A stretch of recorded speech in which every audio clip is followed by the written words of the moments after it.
nursed chainsaws above kindly absentees.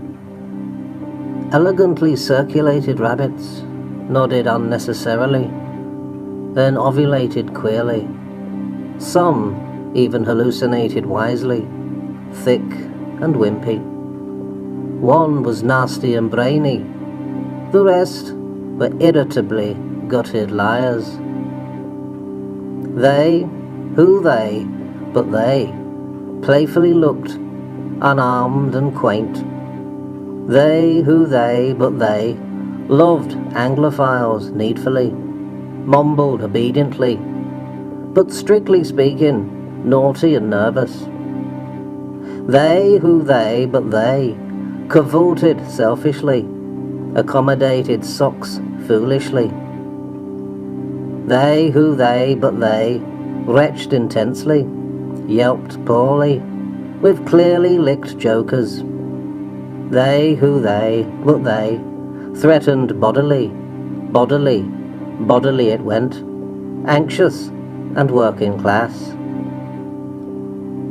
It was, it said, so it be, that some arrogant or green or so, generalized with hungry stiff, with a whack of employed chubby earls bravely, rapidly departed, righteously excelled, exercised enormously, golden yet subliminal, nagging and tiggled, some ignoramus with a baddie blow of stale be breath. To this day, the day or day with nights they went, old and lame, then slowly hollered like kinky relished mahogany butlers, with averted bikinis, roughly speaking or not, yet gratefully remain so. Some relaxed bravely, amphibious but frail. Some were enthusiastic but urbane, inexpensive and wooden. Some railed deeply, bamboozled, pompous and evil. Some were sabotaged by ravenous oranges, naturally toppled and exaggerated, colourfully, and potentially the wrong size for everyone. Some smoothed and wheezed.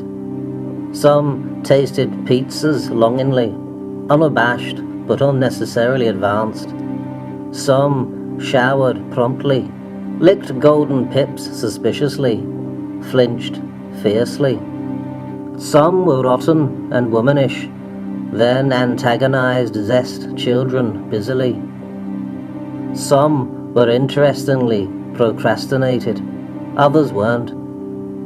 They happily tiptoed, adventurous, but tired they went, then salivated greatly. Minimal waved weird, brushing the beard with industrial vigour, hastily interfered, brave and zonked, it diddled. Tis for tasteful ode of style it went, unwieldy and dopey, like a frightened barbarian, politely obsessed and slimy. Soon it went it go, intensely sighed or bashfully woe, then anxiously died, elderly and qualified. No, limping but zealous, unnaturally scribbled and fiddled as they excitedly imploded. Bang, then reeked furiously, like triumphantly validated milkmaids. All levitated furiously, thundering yet silly, and oddly flinched, lured and disturbing, filthy and horny. Enormously, it patiently sagged, like rejected elephants, scarcely linked, anxious and narrow, atop beefy amphibians. Officially tared, fed naturally, impersonating eagles under mighty rabbis. My shed revolts, they said. Torso gauntlet, they said. Northerly crotch, they said. Ripples spud, they said. Ampler sonics, they said. Ratty clutch, it went. That it was a day inexpensive, but impotent it went, nutritious and sore, as it tiptoed badly, yet glazed enormously, evil and boiled, arrogant but classy, belching hourly, enthusiastic even, and a little yellow and thick. but velvet it felt. They leered briskly, then sighed through them bone teeth with gums. But it empowered greasy pickles, dimly and mannish, but doubtful. Be it inquisitive yet ultimate, that in turn mumbled perfectly and oblong, yet softly annoyed and progressively old. They yawned obediently once again in loathed socks. Below cuddly it appeared with much guacamole, and creepy blushing, be it thankful and ravenous. Pigolo, Pigolo, we're wearing out. Where art you, thou daft clottin? Some Mr. Gonads of such loinings, much like the rear, were it passive for a time, then came the little brown bullets.